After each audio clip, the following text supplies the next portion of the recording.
이 영화 관련해서 가장 이제 그 질문 드리고 싶은 게 이제 후반부 장면들인데, 이제 저런 여행을 할 때 일반적으로 로드무비의 형태지 않습니까? 말하자면 동해 찍고 서해 갔다가 서울로 오는 거잖아요. 안 되구나. 서해 찍고 동해 갔다 서울로 오는 거잖아요. 근데 영화에서 이제 이런 그 로드무비를 찍을 때 기본적으로는 보통은 가는 여정을 굉장히 길게 찍고 돌아오는 장면들은 극도로 이렇게 장면만 설정만 보여주고 돌아온 곳으로 해서 그 다음 장면을 보여주거나 이런 경우가 많잖아요. 근데 이 영화는 유독 가는 것도 그렇지만 돌아올 때 얼마나 힘들었는지를 보여주는 장면들을 계속 넣으셨습니다. 대표적으로 이제 스노우체인 같은 것을 갈게 한다던가, 서울에 도착했을 때 직진이 막혀가지고 차에서 갈 수가 없으니까 내리게 하는 장면이라거나, 그러니까 왜 그런 귀로에서 겪는 그 어려움 같은 것을 강조하게 후반부를 찍으셨는지 그런 부분을 좀 여쭤보고 싶네요. 원래는 그 스노우 체인을 타는 장면은 계획에 없었던, 뭐 항상 모든 씬들이 그러니까 철저한 계획을 통해서 만들어진 건 아니었고, 항상 뭐 하루 전 아니면 이틀 전에 계획을 세우고 촬영을 준비하는 그런 방식이었는데요. 그 스노우 체인 가는 씬 같은 경우에는 원래 그냥 돌아가는 그냥 간단한 인서트라든지 그런 걸 계획하고 있었는데, 실제로 눈이 왔어요. 눈이 와서 근데 그 눈 오는 타이밍이 정말 삼척에서 조금 더 찍어야 될 분량들이 남아있는 상황에서 내리고 있는 그 지점이었고, 그래서 만약에 이 지점에서 수연과 지영이라면은 타이어를 갈지 않을까라는 생각으로 촬영을 했는데, 그 모습이 뭔가 이 힘든 여행을 하고 와서 두 사람이 같이 같은 무언가를 한다는 게 그 이미지만으로도 뭔가 의미가 생길 수 있을 것 같다는 생각이 들더라고요. 그래서 그 체인을 다는 장면을 만들었고, 그 차가 막히는 그런 상황도 그거는 좀 사실 그 집회 장면을 위해서 그 차 씬을 브릿지로 넣은 건데요. 그 집회 장면을 찍기 위해서 좀 브릿지로서 어떤 장면이 좋을까라고 생각했을 때 그런 장면이 좋을 것 같다라고 생각했었습니다. 사실 그 뭐 모든 감독들이 자기 세대의 영화를 찍는 것이라고 생각하는 부분이 있는데요. 이 영화를 보면 이제 우리가 지금 20, 30대 그 미혼들이 겪을 만한 모든 문제가 다 들어가 있지 않습니까? 예를 들어서 부모님과의 문제는 말하자면 세대의 문제라고 볼 수도 있을 것이고요. 거기다가 지영은 비정규직으로 이제 2주 후면은 정규직이 되는지가 판명이 나도록 되어 있고, 그 다음에 수현은 지금 대학원 진학 문제 관련해서 한국 사회가 요구하는 것 같은 어떤 불법적인 방식에 자기가 동참을 해야 되는지를 고민하고 있는 부분이 있고요. 심지어는 지금 두 사람이 이사 가기 직전이고, 거기다가 임신 테스트를 해서 결과가 나오는 상황이고, 결혼 문제가 있고, 이런 모든 문제가 다 사실상 들어가 있단 말입니다. 근데 이 영화를 보면서 제가 굉장히 흥미롭게 느끼는 것은, 더군다나 7년을 두 사람이 사귀었는데, 왜 무슨 뭐 서양에서 이렇게 자주 쓰는 말 중에 7-year each라는 말이 있지 않습니까? 7년을 남자가 결혼이든 사귀든 하다 보면 가려움증이 있는 것처럼 권태기가 생긴다라는 말이 있을 정도로 7년이란 건 긴 기간인데, 이 영화에서는 저 두 사람이 이런 온갖 문제를 다 겪는데 딱 한 가지 문제는 안 겪어요. 뭔가 하면 상대방에 대한 사랑이 금이 간다거나 네가 날 정말 사랑하기는 하는 거니? 뭐 예를 들면 이런 식의 대사 같은 게 전혀 없잖아요. 사랑에 관해서는 기본적으로 두 사람은 의심이 전혀 없단 말이에요. 7년을 사귀는데도. 그러니까 그런 설정을 하신 거에 대한 어떤 이유를 좀 여쭤볼 수 있을까요? 그건 처음에 현철 씨와 미팅을 가졌을 때 같이 얘기 나눴던 부분 중 하나인데요. 저도 오래 연애하면서 느낀 건데, 저는 권태가 없었어요. 그냥 주로 제가 많이 혼나고 그냥 반성하고 그냥 다음날 괜찮아지는 그런 상황이라서. 여기 지금 앉아 계신 건 아니죠? 아니요, 없습니다. 근데 그럴 수 있는 이유 중에 큰 게 무엇일까라고 얘기 나눴을 때 저희 둘 다 같은 생각인데 유머였거든요. 두 사람의 유머 코드가 잘 맞으면은 그런 것 같다. 그래서 그 부분에 대해서 좀 동의를 했고, 저도 그런 캐릭터로 보여줬으면 좋겠다는 생각으로 그런 권태라는 부분은 제외하고 영화를 접근했었습니다. 네. 이게 사실 제가 드리고 싶은 질문이 굉장히 많았는데 이게 말씀들이 느리셔가지고 사실 질문 몇 개 못했는데 시간이 다 가버렸어요. 그래서 제가 질문 기회 여러분들도 질문하실 것들이 너무 많을 것 같아서 제가 다 뺏을 수가 없어서 마지막으로 하나만 일단 질문 드리고 여러분께 기회를 드리도록 하겠습니다. 라스트 씬에 대해서 좀 신기하다라는 느낌도 있고 궁금한 것도 있어서 여쭤보는데요. 애초에 저 영화를 찍을 때는 저 라스트 씬을 저렇게 찍을 것을 기획할 수는 없지 않습니까? 네네. 왜냐하면 저런 작년 말에 그런 엄청난 일이 있으리라고 예상할 수는 없으니까. 네. 그리고 영화가 그 전까지는 예를 들어서 무슨 정치적인 함의라든지 이런 것들은 전혀 없었잖아요. 네. 그런 상황에서 마지막을 저렇게 찍는 것은 굉장히 큰, 어떻게 보면 그때까지 작품의 방향을 완전히 다르게 볼 수도 있게 만드는 굉장히 큰 선택이라고 저한테는 느껴지는데요. 네. 궁금한 것은 뭔가 하면 그 장면에서 두 사람이 걸어가는 거 보면 다른 사람들은 다 이쪽으로 오는데 반대로 계속 걸어가다가 아니 사람들은 다 이쪽으로 가네 하고 반대로 걷는, 그 사람들하고 맞춰서 돌아서서 걷는다는 거죠. 네. 이게 혹시 영화에서 두 사람이 결혼에 관한 생각을 담고 있는 건지, 아니면 그것과 무관하다면 왜 그런 방식의 이동을 더군다나 이 마지막에 가장 중요한 장면들에서 하고 있는 건지, 그리고 왜 마지막 장면을 영화 속에서 그런 촛불 집회에서 그런 방식으로 끝내려고 하셨는지 그걸 좀 감독님께 여쭙고 싶습니다.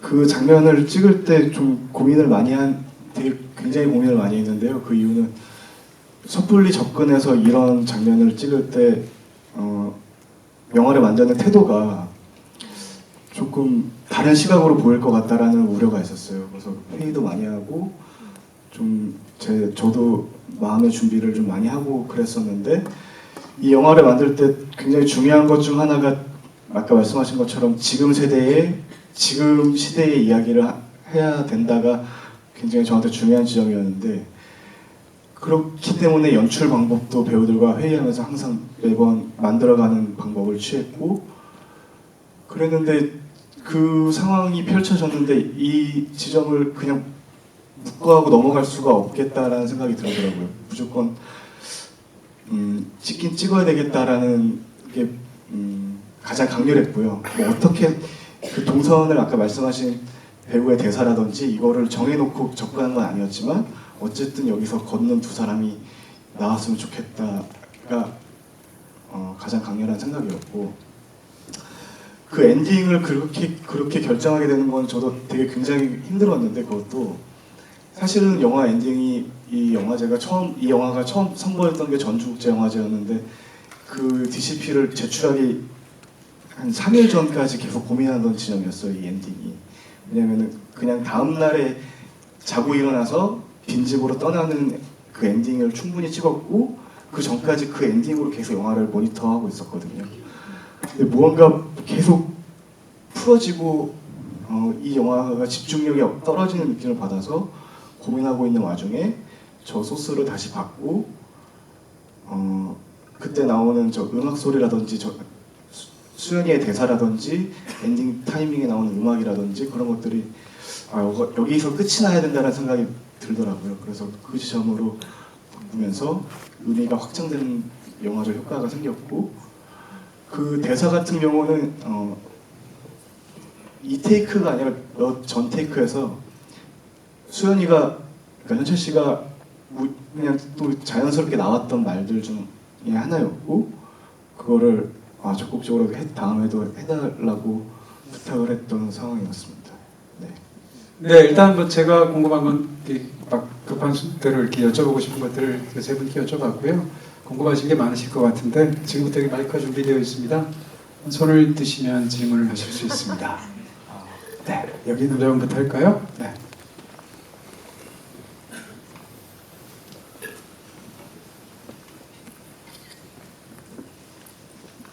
네, 영화 되게 잘 봤고요. 두 연인 사이에 대사가 침대에서 이루어지거나 또 차 안에서 이렇게 많이 이루어지잖아요. 그 대사가 이렇게 이루어지면서 막 어느 정적의 흐름이 느껴지다가 이렇게 뭐 화면이 이렇게 전환되는데, 감독님이 뭐 연출하고 싶었던 그런 부분이 있는 건지 알고 싶고, 그 탕수육 먹다가 갑자기 애기 울음소리가 나는데 그 부분은 어떤 건지 설명 좀 부탁드립니다. 뭔가 좀 정적이 흐르고 넘어가는 그런 편집을 그냥 그 제 개인적으로 좋아하는 호흡의 편집인 것 같아요. 제 리듬으로. 근데 그렇게 생각하는 게 철원 비행 때도 그런 편집을 좀 많이 했었는데, 그러니까 저는 그 씬마다 어느 지점에서 넘어갈 때 조금 여운이 있어서 넘어가는 지점이 저한테는 그게 더 영화적인 지점인 것 같은 판단으로 했던 부분이었고, 그 탕수육 씨는 저는 그 장면이 뭐 두 사람에게 둘 중에 누구로 정한 건 아니었지만 두 사람의 꿈이라고 생각하고 영화를 만들었는데요. 그냥 단순하게 꿈으로 보인다기보다는 되게 현실일지도 모른다는 느낌으로 다가갔으면 좋겠다고 생각을 했어요. 왜냐면은 뭐 아시다시피 항상 2년마다 이사를 다녀야 되잖아요. 전세값이 계속 오르고 뭐 월세도 계속 오르고, 그래서 이 모습이 두 사람의 과거일 수도 있을 것 같고, 아니면은 뭐 조금 더 미래의 모습일 수도 있고, 그런 모습이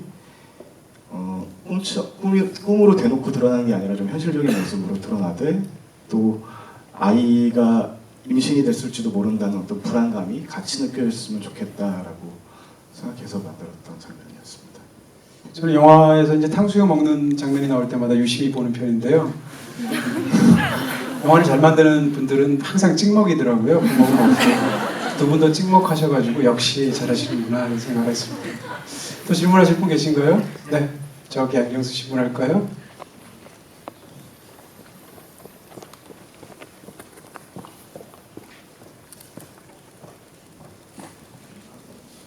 저 감독님께 여쭤보고 싶은데, 그 핸드 그 카메라를 좀 움직이면서 촬영을 하셨더라고요. 그 연출 그게 어떤 건지 좀 설명해 주실 수 있나요?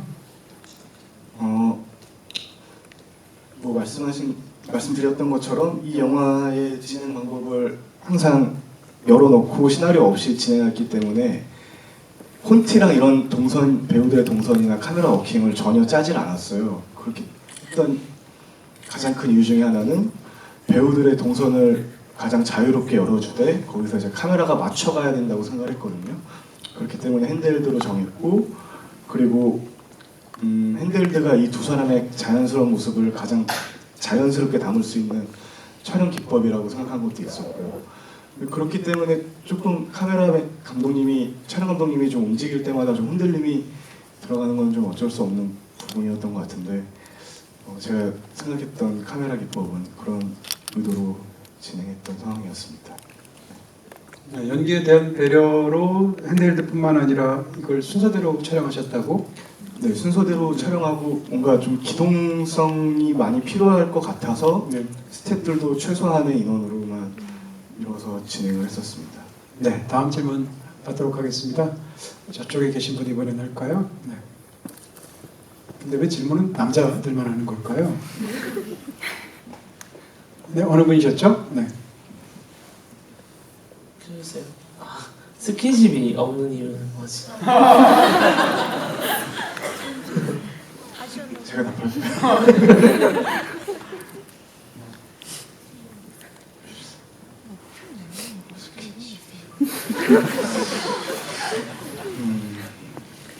꼭 해야 된다라는 생각을 안 했기 때문에 그런 것 같습니다.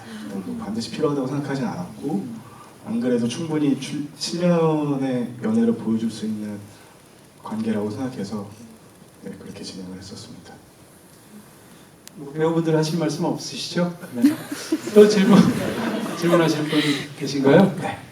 하시겠습니까? 죄송합니다. 저희 이쪽입니다. 네.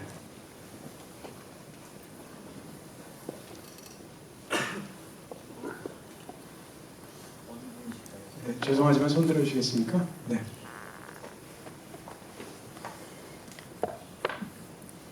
그 삼척에서 지영이가 이렇게 수연이가 뛰쳐나갔을 때 막 쫓아가서 말리고 타박하고 이렇게 다시 돌아가자고 종용을 하잖아요. 사실 그 전까지 지영이 자기 엄마와의 관계도 있고, 그래서 수연이가 자기 부모나 그런 가정의 분위기를 힘겨워하는 거를 굉장히 이해해 줄 거라고 기대를 했었는데 사실 그 장면에서 지영의 반응은 조금 뜻밖이었어요. 그런데 이제 그 뒤에 진행되는 내용에서 그러니까 아기를 임신 결과가 어떻게 나왔냐고 물었을 때 그걸 왜 지금 묻냐고 분노하고 밖에 뛰쳐나가서 나는 무섭다라고 하는 장면을 봤을 때 저는 사실 지영이가 임신을 했구나. 그래서 자기가 부모가 되는 것에 대해 불안함이 있고 이제까지는 자식의 입장이었다면 부모의 입장에서 자식이 자기를 외면하지 말아줬으면 하는 그런 감정이 있구나라고 이해를 했는데 아까 두 분께서 답변을 하시면서 사실 지영은 임신을 안 한 걸로 상정을 하고 영화를 찍었다고 말씀하셨잖아요. 그러면 그 장면에서 그 지영의 행동과 대사와 이런 것들을 어떻게 이해를 해야 될지 어떻게 의도를 하셨는지 설명을 좀 부탁드립니다. 네, 좋은 질문 감사합니다. 뭐 새벽 씨나 아니면 감독님, 김재벽 배우님이 하셔도 되고. 네.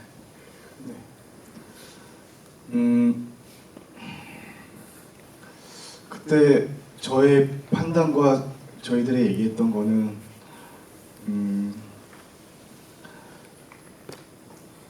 일단은 수연이가 그렇게 뛰쳐나간 거에 대해서 지영이가 굉장히 실망했던 부분이라고 생각했거든요. 어쨌든 또 도망가려고 하는 모습을 보이니까.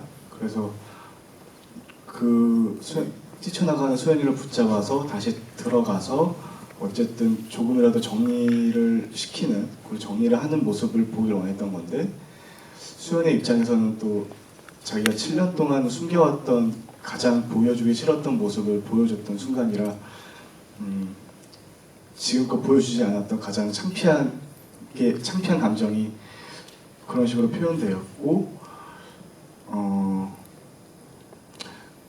그래서 어쨌든 막 흔히 나오는 고성이 오가고 뭔가 치열한 어떤 싸움보다는 지영 입장에서는 뭔가 감정을 누르고 삭히고 하면서 진행을 했던 것 같아요. 저한테는 제가 생각했던 것. 근데 그 다음 씬에서 무섭다고 얘기하는 부분은 뭔가 그 무거운 짐을 같이 나누고 싶어하는 마음이 컸을 텐데 온전히 자기만 지고 있는 것 같은 상황 속에서 지영이는 그 순간에 그 솔직한 마음이 나왔던 거 아니었을까 라는 생각으로 진행을 했었습니다. 네, 또 질문하시겠습니까? 네, 남자분 하실까요? 그 다음 질문하세요. 손 한 번 들어주시겠습니까? 아니요, 죄송합니다. 또 갔는데 그냥 먼저 하고 네, 두 배로 화나잖아요. 질문 기회 주셔서 감사합니다. 저는 이 영화를 지금 두 번째 보고 있는데 지금 제가 하려면 이유는 감독님께 한번 꼭 이걸 질문 드리고 싶어서 지금 나왔는데 인물 설정 중에 그 수연의 그 형의 캐릭터가 좀 가장 이해가 안 됐기 때문에 그 질문 드리고 싶은데 예컨대 아버님의 행동을 봐서는 술로 인해서 가족들은 여태까지 그걸 겪어왔고 그다음에 그걸로 인해서 그 가족들의 반응을 보고 나면은 거의 그것에 대해서 자포자기라고 해야 되나? 좀 또 이러는구나 라는 식으로 반응하는데 다른 가족들은 다 외면하고 등을 돌리는데 형만 그 아버님을 가장 이해하는 것 같고 챙기는 듯하게 이렇게 나왔거든요. 근데 제 생각에는 가장 분노하고 가장 아버님을 원망해야 될 캐릭터가 그 형 캐릭터 같은데 왜 그렇게 하셨는지, 그리고 배우들한테 맡겨놓으셨다고 했는데 설령 배우가 그렇게 했다 해도 감독님이 납득하지 않으셨다면 그걸 허락하지 않으셨을 것 같은데 감독님의 의도가 좀 궁금합니다. 배우들의 캐릭터들의 관계에 있어서는 뭐 그거를 현장에서 막 풀어놓을 수는 없고 그거는 이미 설정된 상황에서 진행을 했던 거였고요. 제가 생각했던 그 장남은 물론 그런 시선으로 바라볼 수도 있고 그렇게 생각하시는 분들도 계시겠지만 뭔가 이 유교 사회에 굉장히 집착하고 있고 그런 캐릭터들 중에서 장남이라는 사람이 그런 거에 굉장히 매달리잖아요. 뭔가 자기 스스로 누가 시키지 않았지만 큰아들로서라는 어떤 자기 스스로의 책임감을 되게 많이 부여시키는데 그런 면 중에 하나라고 생각했고 그리고 아버지와 어머니가 떨어져 있는 시간을 저희는 꽤 오랜 시간으로 설정을 하고 영화를 접근했었는데 그로 인해서 그 떨어진 시간만큼 그 큰아들이 어떻게든 회복시키려고 하는 그게 컸던 상황으로 생각을 했어요. 저는 뭔가 이 아버지 환갑을 계기로 동생도 형이 부른 거잖아요. 뭐 엄마가 부른 것도 아니고 그리고 그 잔치를 뭐 성대한 건 아니지만 만들려고 기획하고 뭔가 모이게 하고 싶었던 것도 큰아들의 마음이었고 그래서 뭔가 판단을 미스한 거라고 생각했어요. 아버지가 이제 그런 모습이 안 보이겠지, 이젠 변했겠지 라는 생각으로 그 잔치를 주도하고 모든 사람들을 불러 모으는 기획을 했었는데 거기서 실패한 모습이 드러난 거고 그래서 아마 가장 미안한 마음을 갖고 있는 사람 중 하나라고 생각했었습니다. 네, 아까 질문하셨던 분? 네. 질문들을 다 멋진 질문들만 해주시네요 오늘.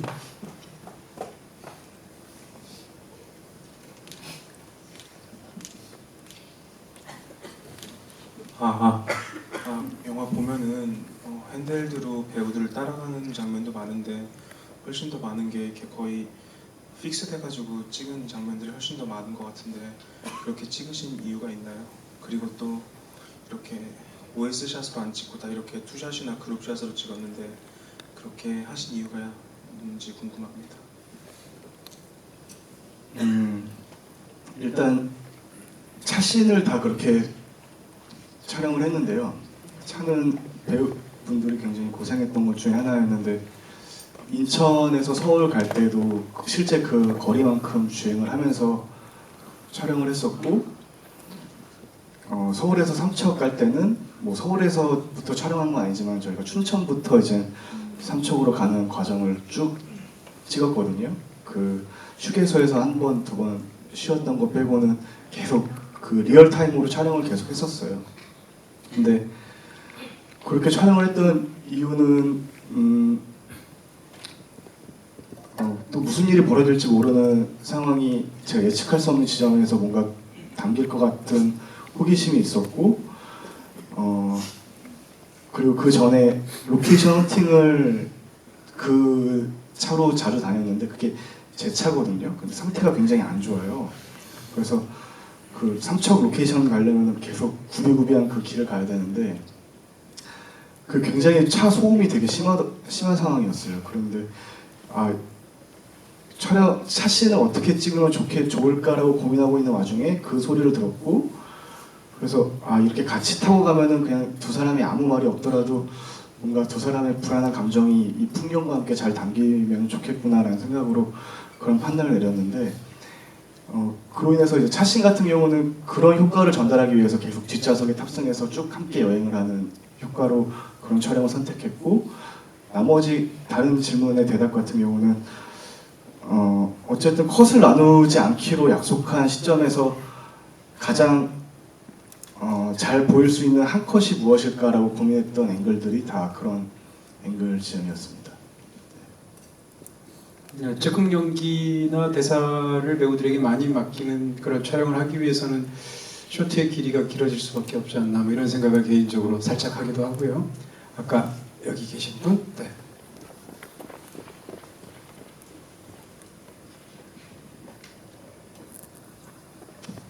저는 배우님들께 질문 드리고 싶은데 저는 이 영화가 시나리오랑 대사만 큰 틀만 있고 그 안에서 배우님들이 자유롭게 연기하셔서 되게 즐거울 영화 촬영이라고 생각을 했는데 오늘 지브리 들어보니까 되게 힘든 장면이 많았을 것 같은 생각이 들어요. 그래서 감독님께 막 너무 힘든데 말씀드리지 못했던 장면이 있거나 아니면 너무 왜 그러세요?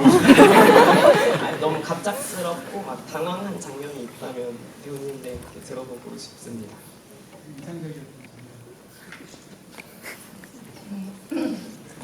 여기서 할 얘기는 없는데 현장에서 다 얘기했거든. 다 힘들다고 모르겠다. 어쨌든 땜칠 수도 있겠는데 진짜 정말 인정하는 부분이 감독님 끈기, 참을성. 말이 다 다르게 들려요. 어쨌든 그런 부분은 되게 감사하게 생각하고 그냥 좀 가장 힘들었던 게 그러니까 어쨌든 이게 완벽한 자유는 아니거든요. 왜냐하면 어쨌든 감독님이 생각하는 흐름이란 것도 결국엔 있는 거고 그러니까 반자유 상태인 건데 내 의견과 내가 생각하는 지영의 의견과 감독님이 생각하는 지영과 그게 섞이는 순간이 제일 힘들었던 것 같아요. 결국에는 어떤 사람을 이해하는 거의 차이인데 그런 상황 어떤 주어진 새로 연기해야 되는 상황을 내가 못 받아들이는데 어쨌든 촬영은 계속 진행해야 되고 서로가 서로를 설득하는 어떤 시간이 있어야 되는데 그게 주어지지 않으면 누군가는 어쨌든 마음을 각자의 어떤 지점을 스스로가 납득시켜야 되는 그런 순간들이 있으니까 내가 알던 지영이랑 다른 행동을 해야 할 때나 혹은 그런 순간들이 올 때가 가장 힘들었던 것 같아요. 네, 조현철 씨께서도 장면 이야기해 주시겠습니까? 들었던 거 감독님한테 다 얘기해서 삼척에서 찍을 때 PD님이 상처 받으시고 저희가 식당을 하나 잡아놓고 밥을 먹었는데 반찬이 2점만 집어먹으면 혀가 얼얼해져가지고 태혁 씨랑 저랑 큰일 났다고 그게 힘들었어요. 컸어요. 근데 좀 약간 힘들어. 또 맛있는 걸 먹으면 기분이 좋아서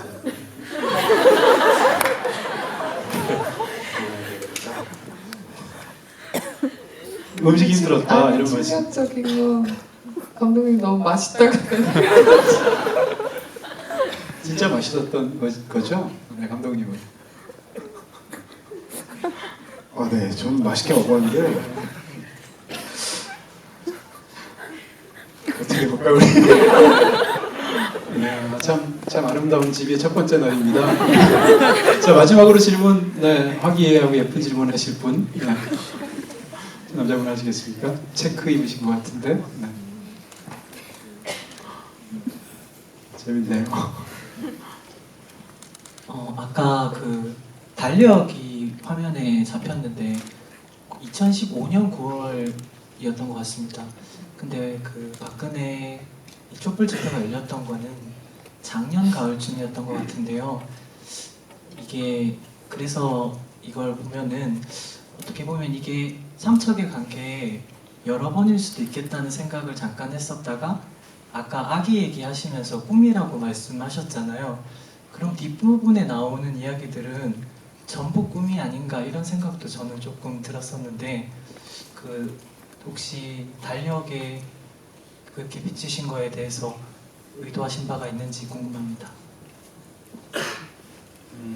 달력은 제가 생각했던 거는 그냥 아버지의 게으른 성격, 뭐 시간 가는 줄 모르고 아니 시간 가는 줄 모르는다기보다는 달력을 찢어야 될 그런 상황을 모르시는 그냥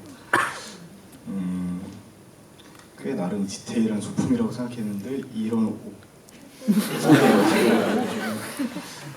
제 실수인 거 수도 있고 CG로 바꿀 기회는 아니요, 뭐 또 이렇게 써도 창의적인 굉장히 흥미로운 독법이 있을 수도 있죠. 네, 아주 감사드리고요. 사실 이렇게 어떻게 보면 배우 입장에서 막 이렇게 너무 힘들게 찍고 어렵게 찍고 최대한 본인들의 아이디어나 모든 걸 동원해서 찍고 그리고 또 감독님도 최선을 다하셔서 소품까지도 달력을 1년 적고를 하시고 뭐 등등 이런 방식을 하셔서 정말로 이렇게 좋은 영화가 되지 않았나 싶은 생각이 있습니다. 다만 다음에는 좀 짜지 않은 반찬으로 한번 좀 이렇게 도와주시는 걸로. 너무 좋은 영화였었고요. 네, 굉장히 사실 올해 한국 영화들이 부진해서 개인적으로도 영화를 보는 사람으로서 마음이 많이 안 좋았는데 연말에 초행을 봐서 참 좋았습니다. 이런 마음 아마 여러분들 다 가지셨을 것 같고요. 세 분께 오늘 마지막으로 인사 말씀 오늘 또 어떠셨는지 듣고 나서 마치도록 하겠습니다. 여러 번의 쥐비를 했었는데 아마 오늘의 쥐비가 제 인생에서 가장 기억에 남는 다시 한번 이 자리를 채워주신 여러분들께 감사드리고 또 식상하지만 항상 이 마무리 멘트 때 꼭 해야 되는 12월 7일 개봉이라는 사실을 알려드린 지점과 그리고 적극적인 홍보와 SNS의 홍보와 좋아요, 평점을 좀 해주시면 여러분 잘 부탁드리겠습니다.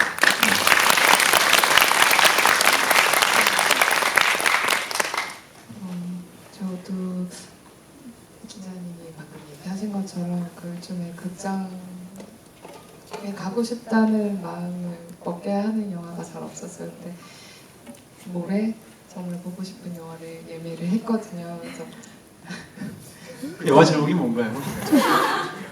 고려인가. 네, 그렇게 하시라고 제가 일부러 여쭤봤던 거예요. 그래서 너무 기대가 되는데 그래서 근데 어쨌든 오늘 와주신 관객분들도 오늘 영화 관람이 되게 기대가 됐을 것 같거든요. 근데 충분히 만족하고 돌아가시는 길이 됐으면 하는 바람이 있습니다. 감사합니다.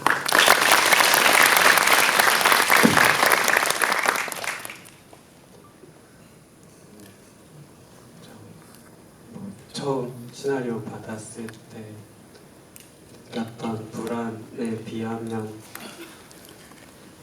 되게 그래도